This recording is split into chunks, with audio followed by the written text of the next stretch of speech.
하나님의 말씀은 히브리서 1장 1절부터 3절까지,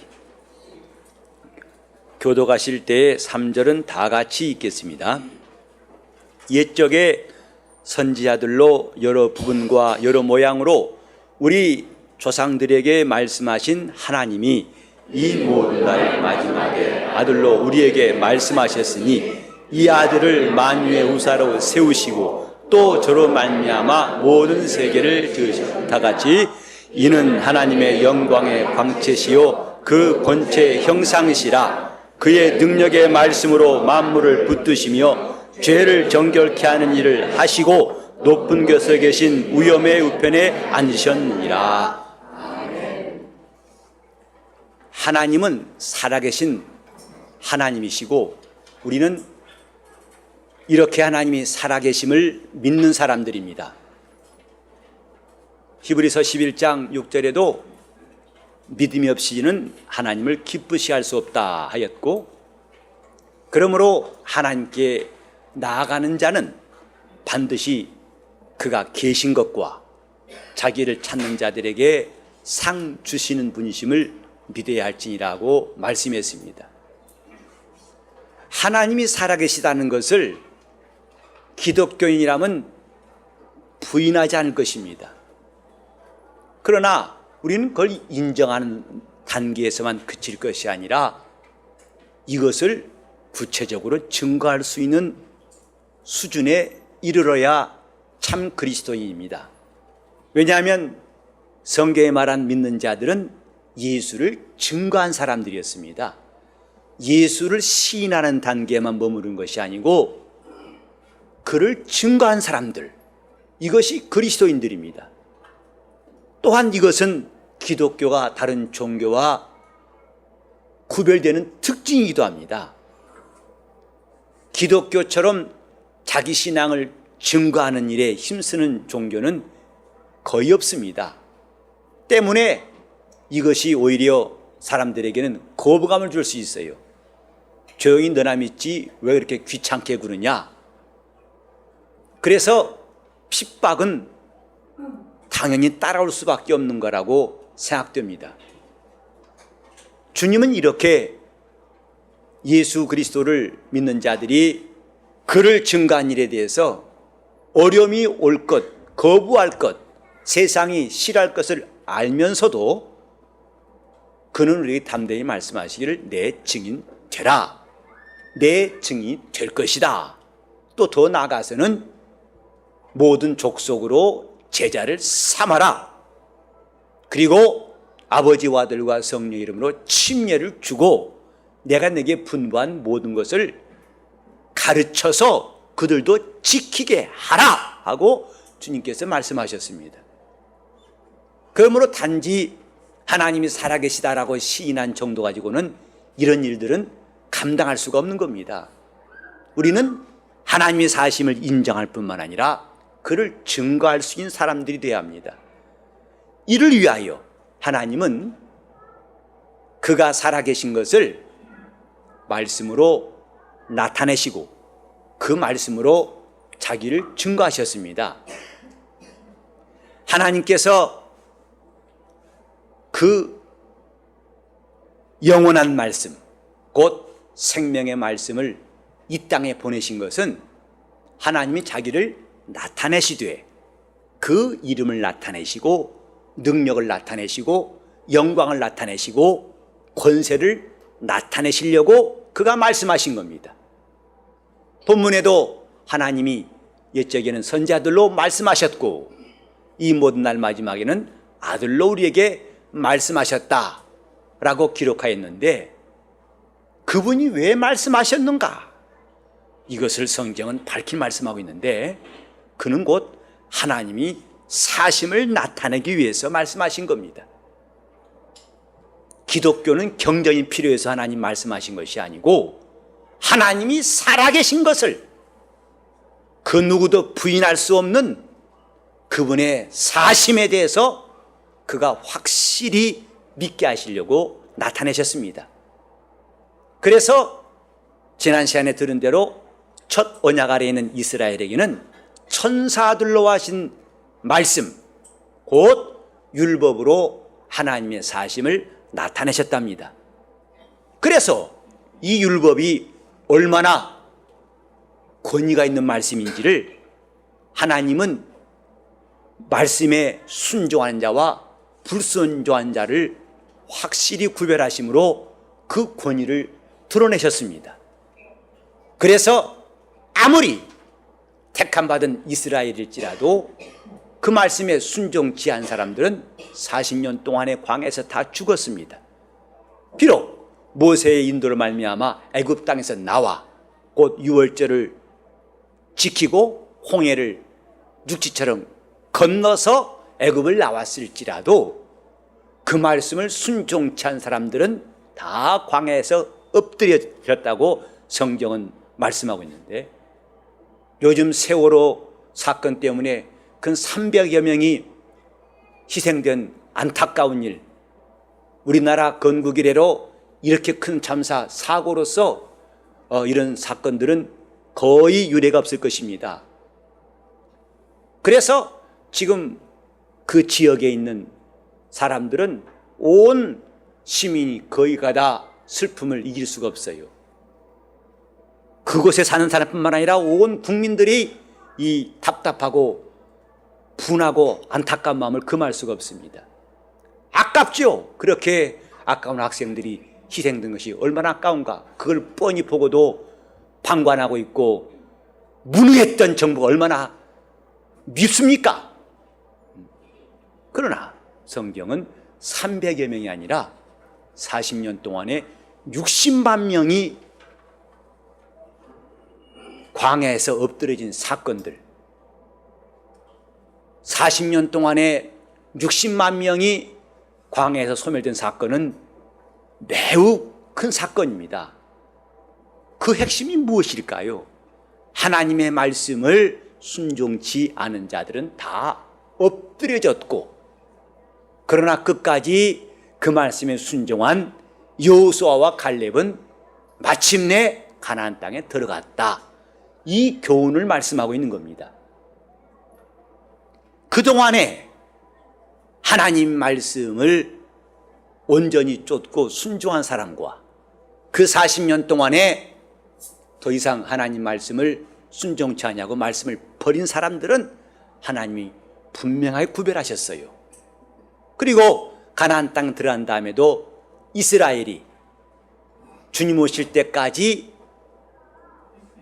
말씀을 순종한 사람과 순종치 않은 사람들은 조금도 착오가 없이 하나님께서 구별하셨는데, 저 아이선이라는 조그만 성을 칠 때에도 아간이라는 사람이 조그만 범죄, 아무도 모르고 자신밖에 모르는 범죄를 하였을지라도 하나님은 그것을 샅샅이 찾아내셔가지고 그들 때문에 이스라엘의 재앙이 온 것을 깨닫게 하시고 아간과 그의 가족들을 다 악을 골짜기에서 진멸하셨습니다. 왜? 이는 하나님 말씀을 불순종한 연고라고 성경은 기록하고 있습니다.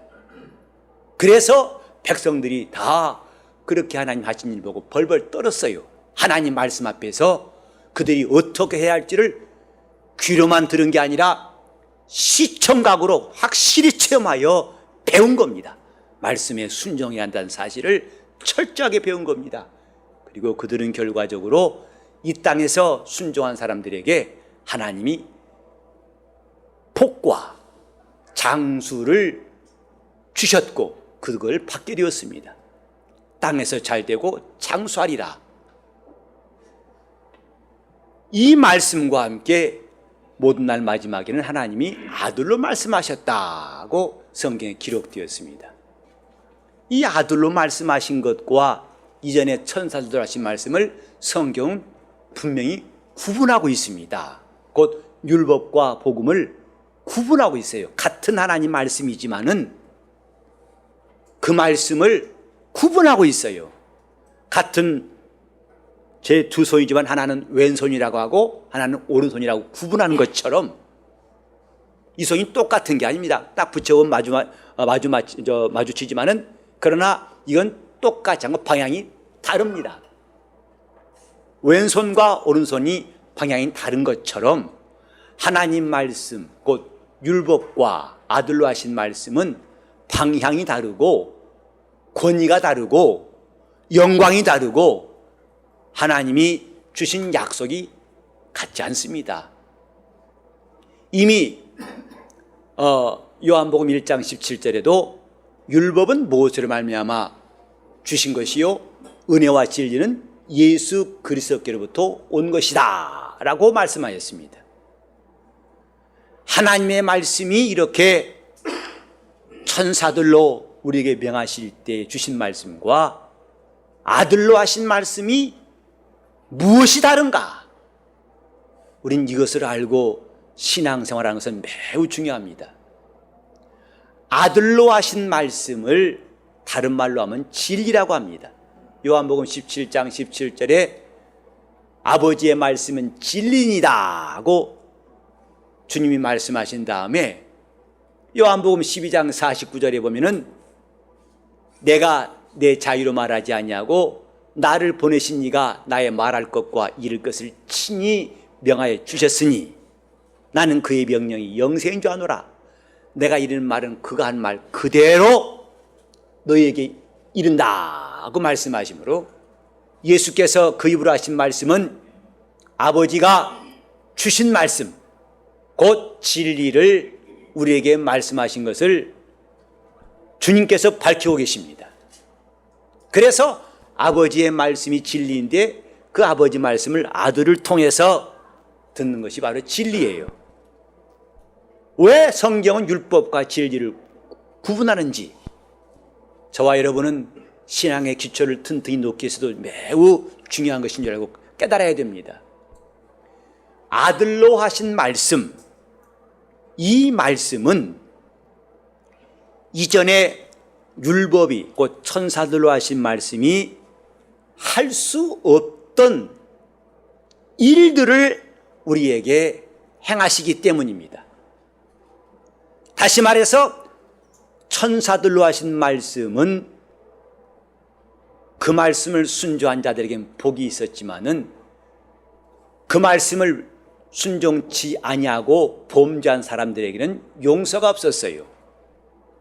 그러므로 그 진노를 피할 길이 없습니다. 그래서 하나님의 말씀을 듣고 순종한 이 일이 그들에게는 생명과 같아서 부지런히 하나님 말씀대로 살려고 하는 열심을 내었지만은 그러나 사람이 부족하고 연약해서 그 말씀을 순종치 아니하면 반드시 공변된 보응을 받았다 하고 히브리서 2장 2절에 말씀했습니다. 이렇게 하나님 말씀이 참되시지만은 그 말씀을 불순종한 자에게 용서가 없는 말씀이 바로 율법입니다. 율법은 하나님 말씀이나 거기에는 은혜가 없는 말씀입니다. 하나님의 의로우심을 나타내신 말씀이 율법이고 이 말씀을 버린 자들은 하나님께서 결단코 심판하시는 것을 분명히 보여주셨습니다. 그런데 이렇게 하나님 앞에 범죄한 자들을 용서하시고 그들을 살리시는 말씀, 곧 피의 복음이 진리예요. 첫 언약 아래 범한 죄를 다 담당하시고 그 죄에서 우리를 구원해 내시는 말씀이 진리인 것입니다. 저와 여러분이 율법도 귀하게 여기고 그러나 진리의 말씀을 더욱더 사모해야 할 이유는 이 율법을 제대로 지킨 자가 없고 그러므로 이 일을 못 지킬 때는 그는 사망과 저주 아래서 나올 길이 없기 때문에 율법은 하나님의 양심이라고 말했지만은 그 양심대로 살 자가 없기 때문에 결국은 인간은 영원한 심판에 처할 수밖에 없는 것이라서 오직 예수 그리스도의 입에서 나온 말씀만이 우리를 살리시고 은혜를 베푸시는 말씀이기 때문입니다. 우리가 교회에서 신앙생활을 열심히 합니다. 그러나 허물이 없는 사람이 아무도 없습니다. 저와 여러분이 이 땅에서 신앙생활하면서 아무리 예수를 잘 믿는다고 할지라도 온전한 사람은 아무도 없습니다. 우리 교회 성도들이 적지 아니하지만은 성도들이 다 각각인가 아시죠? 다시 말해서 내 안경으로 보면 다 틀렸어요. 내 마음에 드는 사람이 몇이나 있을까? 여러분, 이 목사의 눈에 들만한 사람이 몇 쯤 있을 것 같아요? 볼 때마다 맞아 저 사람은 최고고 참 한 가지 틀린 것이 없고 100% 내 마음에 든다 하신 분이 몇 사람 있을 것 같아요? 답은 여러분도 모르고 저도 모릅니다. 그러나 분명한 것은 저뿐만 아니라 각각 상대방을 볼 때 처음에는 완전한 것 같은데 시간 지나면 그렇지 않다는 걸 알게 됩니다. 목사의 눈에 교인이 어떨까 뿐만 아니라 여러분 눈에 볼 때에도 목사가 온전치 않습니다. 저는 오히려 이걸 생각하면 이전에 2년마다 바뀌는 게 훨씬 다행스러울 뻔했어요. 그때는 제 약점을 다 노출하지 않고 떠나버리니까 그래도 좋은 것들만 많이 기억하고서 나중에 목사님 그러는데 이제 오랫동안 하다 보면 저도 이제 다 발가벗겨져 가지고 다 드러날 터인데 그때는 실망도 하고 원망도 하고 불평할지 몰라요. 아니 세상에 이럴 줄 몰랐다고 그럴 수 있을 것이에요. 근데 그것은 이상한 것이 아닙니다. 그게 사람입니다. 우리 교회 성도들이 여럿이지만 저도 그런 자신의 약점을 알고 여러분에 대해서도 우리 하나님 앞에 기도하는 것은 여러분이 약점이 있다고 제가 판단하고 정지하는 이런 삭막한 심령이 없도록 주님의 눈으로 여러분들을 볼 수 있도록 매일 아침 저는 기도하고 있어요. 내 눈으로 보지 않고 주님 눈으로 볼 수 있는 사람이 되게 해달라고 말입니다. 율법은 사람들이 온전치 않다는 것을 다 드러낸 말씀입니다. 처음엔 그 사람이 아무 흠도 없이 온전한 것 같았는데 지내다 보니까 그 사람이 말이 새고 행동이 삐뚤어져 보이고 마음에 들지 않는 게 많이 생깁니다. 그게 교회입니다. 교회는 고속버스 터미널 같아가지고 별 사람 다 옵니다. 신분, 나이, 귀천, 배움에 관계없이 각 사람이 다 와서 자기 가려는 목적지 표를 사가지고 그 차를 타고 갑니다. 우리 교회도 또 그와 같아요. 사람 얼굴뿐만 아니라 마음도 생각도 또 판단도 다 달라서 이 사람이 맞다고 하지만 이 사람은 틀리다고 생각하고 이 사람은 좋다고 하면 또 이 사람은 틀리고 하지만 우린 그것을 근심할 게 못 돼요. 따라합시다. 원래 그런 것이야. 그렇지 않아야 되는데 그렇다면 놀라겠지만은 원래 그게 교회입니다. 다만 한 가지 공통점만 있을 뿐이에요. 저들은 주님이 필요한 사람들이고 마침내 주님 나라 천국이라는 행선지만 같은 승객들입니다.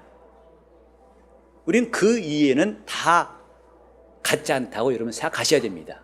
그래야 여러분 영적 생활 잘할 수 있어요. 그 누구 때문에 꼴 보기 싫어가지고 예수 못 믿는 일이 안 나올 겁니다. 다시 합시다. 원래 다 그런 것이야. 한 가지만 같아요. 저도 예수 믿는 사람, 예수가 필요한 사람이고 저도 나와 같은 목적지, 아버지 집에 들어가는 것만 같은 사람, 나머지는 다 서로가 조화를 이루고 또 어울리기 위해 힘쓰는 것뿐입니다. 이렇게 율법은 연약한 자들을 도와줄 능력이 없어요. 아주 분명합니다. 의와 불의를 확실하게 가르는 말씀이 천사들로 전해진 말씀이에요. 순종하는 사람과 순종치 않은 사람은 분명하게 나눠버리는 말씀이 율법입니다. 그러니 우리 주님 나라에 들어가려고 하지만 의가 없는 자들이 감히 그 나라를 상상할 수가 없고, 그래서 신기한 것은 율법에는 하나님 나라 이야기가 없는 거 아십니까? 하나님 나라가 없어요. 구약 성경 여러분 아무리 뒤져보세요. 하나님 나라가 있는가?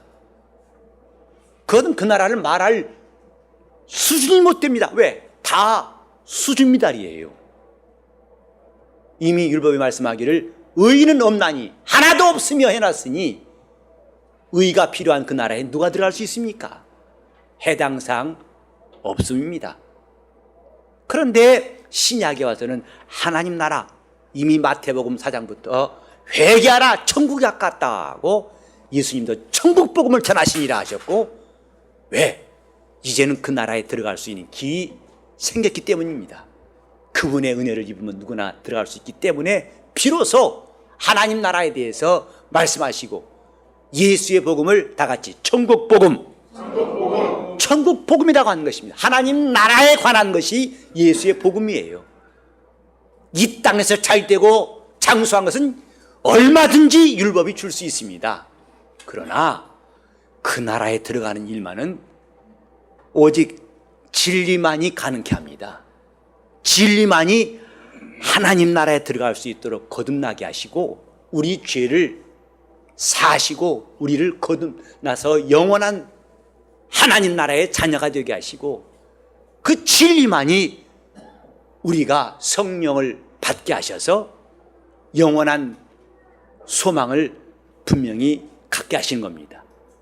그래서 여러분이 교회 와가지고 천사들로 하신 말씀도 잘 들어야 되고 아들로 하신 말씀도 잘 들어야 됩니다. 어느 한쪽만 들었다고 온전한 것이 아닙니다. 어떤 사람들은 복음을 듣고서 나는 영적으로 복 받은 사람이니까 나는 이 땅에 복 필요 없어. 저는 참 그분이 담대한 것 같아요. 저보다 믿음이 큰 것 같아요. 저는 다 필요하거든요. 전 이 다음에 그 신뢰한 복도 필요하고, 전 이 땅에서도 하나님이 주시는 것 다 받고 싶어요. 복도 받고 싶어요. 목사라고 복은 다 발로 찬자십니까? 저는 복 받고 싶어요. 잘 되고 싶어요. 근데 너무 복음을 강조한 나머지 자기 영혼만 잘 되면 육신은 저주받고 안 돼도 괜찮다고, 정말 저는 그분의 믿음이 굉장한 것 같은데, 그러나 그런 믿음은 부러워하지 않습니다. 둘 다 필요한 겁니다. 여러분이 은혜 받았으면 이 땅에서도 복을 누릴 수 있기를 예수 이름으로 축원합니다. 뭔가 여러분이 잘 안 되는 거 가지고 은혜 받은 사람 다 그럴 수 있다고 변명하는 일에 그치지 마세요. 지금 자기 영적 생활에 뭔가 구멍이 나 있어요. 새고 있어요. 그래서 해도 일이 안 됩니다. 그걸 보고도 마땅히 그럴 수밖에 없었다. 영적인 사람은 이럴 수 있어. 물론 그럴 수도 있겠지만은 그렇지 않을 수가 훨씬 더 많습니다. 왜냐하면 첫 언약 때 주신 말씀도 우리에게 충분히 이익되는 말씀이기 때문입니다. 제가 이 강단에서 물질에 대해서 말하지 않는다고 하니까 그걸 제가 피했다고 생각하지 마세요. 우리 교회는 주일 오전 예배만 헌금 시간이 별도로 있고 나머지는 헌금하지 않는다고 생각하신 분은 오해하신 겁니다.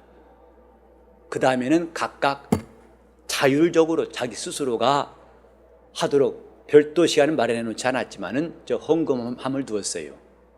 근데 요새는 거의 헌금하신 분이 없다고 그래요. 왜? 헌금 안 해도 되는구나. 그러나 저는 이제 여러분들에게 헌금하라고 독촉하려고 이런 말 하는 게 아닙니다. 제가 여러분들에게 계속 주장하는 것은 신앙에는 자유가 있다는 것입니다. 예수를 믿는 사람들은 자유를 가진 사람들이에요. 진리를 알지니 진리가 너희를 자유케 할 것이다. 영적 생활의 본질은 자유고 종교의 본질은 억압, 후속입니다. 자꾸 억압하는 것이 종교예요. 자기 스스로 짐을 자꾸 지는 것이 종교예요. 그래서 더 많은 짐을 질수록 자신이 의롭다고 여기는 것, 이게 종교입니다. 그러나 기독교는 짐을 벗는 거예요. 예수 앞에 나와서 짐을 벗고 주님의 멍에를 매는 겁니다. 그것이 자유거든요. 저는 여러분들에게 헌금을 강요하는 목사 지금도 앞으로도 되지 않을 겁니다. 다만 전 여러분들이 주님께 드릴 수 있는 권리를 깨닫게 하도록 저는 힘쓸 거예요. 영혼의 참 자유, 내 영혼에 주님을 섬길 자유가 있어서 주님을 더 기쁘시게 할 자유가 있음을 여러분이 누리도록 가르칠 뿐이죠. 저는 그렇게 부정적인 어리석은 일을 하고 싶지 않습니다. 진리는 지금까지 천사들로 하신 말씀이 할 수 없는 것을 하시는 말씀이에요. 그래서 율법으로는 아무도 거듭난 자가 없답니다. 주님께서는 밤중에 찾아온 니고데모에게 말씀하셨어요. 내가 물과 성령으로 거듭나야 한다. 그는 바리새인입니다. 유대인의 지도자입니다. 이스라엘의 선생입니다. 그에게 주님이 거듭나라는 말씀하셨을 때 그는 충격받았어요. 듣지도 못했던 말씀이었기 때문에. 오직 진리만이 거듭나게 하는 말씀이에요.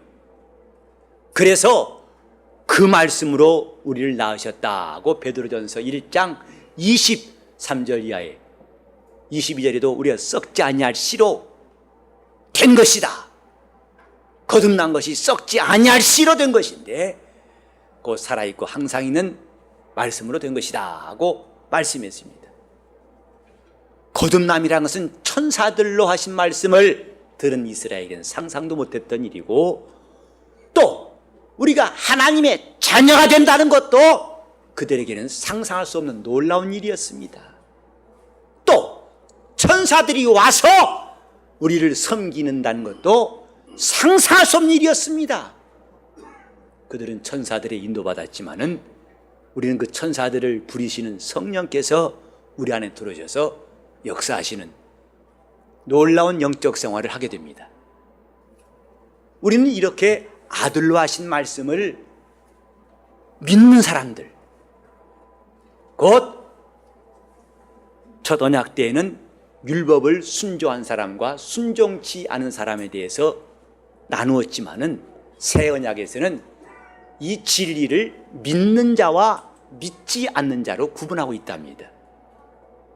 그래서 당장 율법의 말씀을 순종치 아니하여도 신약 시대에는 별로 하나님이 보응하시지 않는다고 사람들이 착각할 수 있어요. 왜냐하면 당장 그런 일들이 일어나지 않기 때문에 옛날처럼 안식일을 범했다고 당장 돌에 맞아 죽거나 하나님 말씀을 불순종했다고 하나님이 당장 보응하신 일은 없어요. 하지만 우리는 여기서 잘 이해할 것은 아까도 말씀드린 것처럼 율법과 복음은 방향이 다르다고 말씀드렸죠. 관점이 다르다 이 말입니다. 곧 구약 때의 말씀은 불신앙에 대해서 하나님이 얼마나 분명하신가를 보여주는 말씀. 불신앙에는 용서가 없다. 다시 불신앙에는 용서가 없다. 그것을 보여주는 말씀이 구약 성경입니다. 그래서 그 앞에는 가차없이 하나님의 진노의 심판이 내려졌어요. 근데 신약에 와서는 이제 하나님 앞에서 믿음을 전제로 하는 겁니다. 믿는 자들을 전제로 해서 누가 더 잘 믿는가에 대한 관심을 갖고 있는 거예요. 그러니까 혹시 여러분 식사기도 안 하고 밥 먹었던 적이 있다 없다?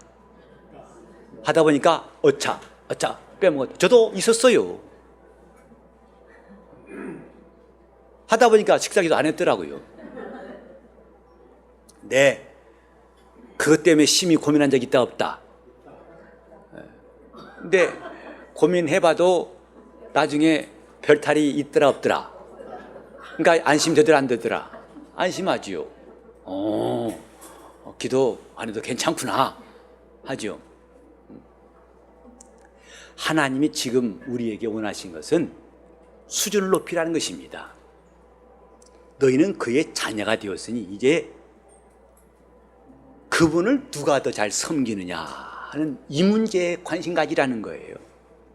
더 잘 믿는 문제가 우리 앞에 남아있을 뿐입니다. 다시 말해서 예수 안에 들어온 사람들, 그리스도의 피로 죄 사함을 받고 침례를 통해서 그분의 지체가 된 사람들에게는 이제 내가 혹시 이러다 저주받는 게 아닌가, 혹시 이러다 하나님이 나를 벌하시는 게 아닌가, 이렇게 전전긍긍하는 수준이 아니라 이제는 어떻게 하면 성숙한 그분의 자녀로서 더 잘 믿을 것인가, 이것을 우리가 관심 갖게 하신 것이다 이 말이죠. 하나님이 우리에게 원하신 믿음, 이 예배 시간에 좋은 사람이 있어요. 여기는 없는데. 근데 옛날 같으면 구약 때 안경으로 본다면요, 그 사람이 살아남겠어요? 못 살아남겠어요? 근데 지금은 그 시대가 아니라고 하기 때문에 지금 안심하고 좋을 수 있어요. 그래도 깨서 깜빡 깨서 아멘하면 되거든요. 앞에 다 못 들었다 하더라도 어느 순간에 크게 설교자가 믿으시기 바랍니다 그러면 아멘하면 돼요. 근데 그 사람이 아멘 했지만 예배 끝나고 갈 때 순종할 말씀이 있어야 아멘, 그 다음에 아멘 하죠. 오늘 뭐 들었어? 몰라. 그러면은 주님을 더 잘 섬길 수 있는 길이 없어요. 우리는 지금 목사님 제가요 술을 끊고 싶은데 잘 안 끊어지는데 어떻게 안 될까? 뭐가 안 될까요? 잡수세요. 괜찮아요? 나는 술 주정뱅이 되란 말이 아니고, 술을 마시더라도 술 마신다는 것 때문에 주님께 나오는 일을 핑계하지 말라는 것이거든요. 급한 것은, 중요한 것은 내가 지금 우리 주님을 만나는 것이 중요하다는 것입니다. 그분의 은혜를 어쨌든 받을 수 있는 기회가 오게 하라는 것인데, 자기 자신의 양심과 또 율법에 금한 것 때문에 막혀가지고 아예 올려고도 하지 않는다면 이거 안타까운 일이니까 그런 것들은 극복하라는 뜻에서 말씀드린 것입니다.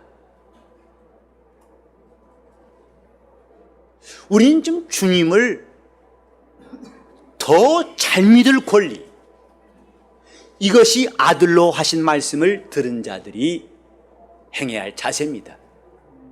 어떻게 하면 더 잘 믿을 것인가? 그래서 과거에 율법 아래인 사람들은 상상도 못했던 하나님을 사랑하되 마음을 다하고 힘을 다하고 성품을 다하고